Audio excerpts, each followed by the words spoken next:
அவர்கள் சபிக்கப்பட்டார்கள் என்று அல்லாஹு தஆலா சொல்வதிலிருந்து உலமாக்கள் சொல்கிறார்கள், நீ செய்யாவிட்டாலும் சொல்லியாக வேண்டும். நீ ஒழுங்காக தொழுகையை பேணாமல் இருக்கக்கூடியவனாக இருந்தாலும் தொழுகை கடமை என்பதை நீ சொல்லியாக வேண்டும்.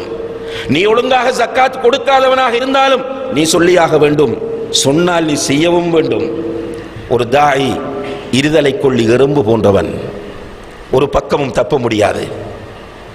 எனவே நாம் ஜட்ஜ் பண்ணி நீ பயானுக்கு தகுதியற்றவன், உன்னுடைய வாழ்க்கையில் இது இல்லை என்ற ஒரு நிலைப்பாட்டுக்கு நாம் வந்துவிடக் கூடாது. எனவேதான் நான் ஆரம்பத்திலே சொன்னேன், இந்த தலைப்பினூடாக பலதரப்பு மக்களுக்கும் மெசேஜ்.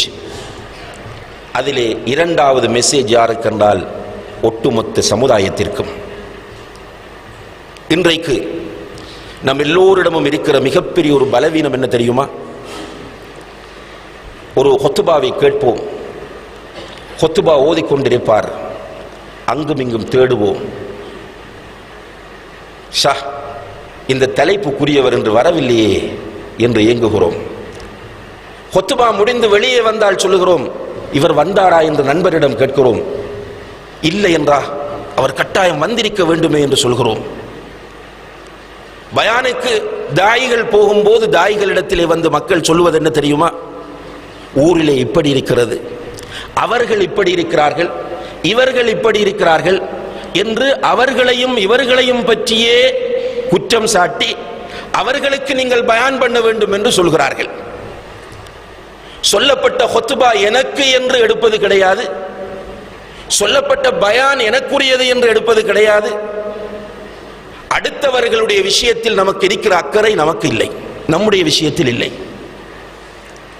அடுத்தவன் ஒரு தவறு செய்து விட்டால் நம்முடைய தூக்கம் கெட்டு விடுகிறது. பக்கத்து வீட்டிலே உள்ள ஒருவன் பினான்சிலே ஒரு வாகனத்தை கொண்டு வந்து விட்டால் நம்முடைய தூக்கம் கெட்டு விடுகிறது. பக்கத்து தெருவிலே உள்ள ஒரு மௌலவி வங்கியிலே கடன் எடுத்து விட்டால் நம்முடைய தூக்கம் கெட்டு விடுகிறது. நம்முடைய குடும்பத்திலே ஒரு பெண் ஒரு தவறு செய்து விட்டால் நம்முடைய தூக்கம் கெட்டு விடுகிறது.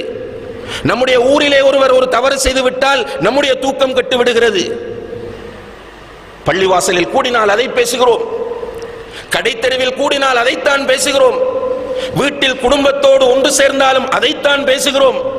அவர்கள் இப்படி செய்து விட்டார்கள், அவனா அவன் மிக மோசமான ஒருவன், இவனா இவன் முனாஃபிக், அவனா வட்டியிலே மூழ்கியவன், இவனா அவன் பெண்களோடு தொடர்புள்ளவன், அவனா ஹலால் ஹராம் பேண மாட்டான், இவளா இவள் நடத்தை கெட்டவள்.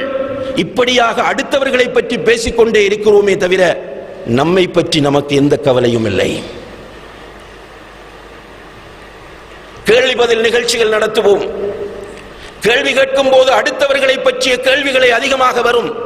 ஷேக், என்னுடைய ஈமான் பலவீனமாக இருப்பதை உணர்கிறேன், ஃபஜ்ர் தொழுகையை ஜமாத்தோடு தொழ முடியாமல் நான் கஷ்டப்படுகிறேன், ஐங்கால தொழுகையை ஜமாத்தோடு தொழ முடியாமல் சிரமப்படுகிறேன், என்னுடைய பொருளாதாரத்திற்கு இதுவரை நான் சரியாக கணக்கு பார்த்து ஜக்காத்து கொடுக்கவில்லை, என்னுடைய மனைவிக்கு கொடுக்க வேண்டிய உரிமைகளை நான் சரியாக கொடுக்கவில்லை, என்னுடைய கணவனுக்கு நான் துரோகம் செய்கிறேன்.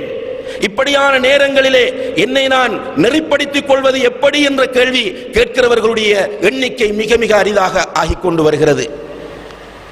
அடுத்தவர்களை பற்றிய கேள்விகளே அதிகமாக வருகின்றன. நமக்கு நம்மை பற்றி எந்த விதமான கவலையும் இல்லை. அடுத்தவர்களை பற்றிய கவலைகள் தான் நம்மை ஆக்கிரமித்திருக்கின்றன. இந்த நேரத்திலே தான் இந்த செய்தி எல்லோருக்கும் பொதுவான ஒரு செய்தியாக இருக்கிறது. திருந்திவிட்டு திருத்துவோம், முதல் நம்மை பார்ப்போம். அன்புள்ள சகோதர சகோதரிகள்,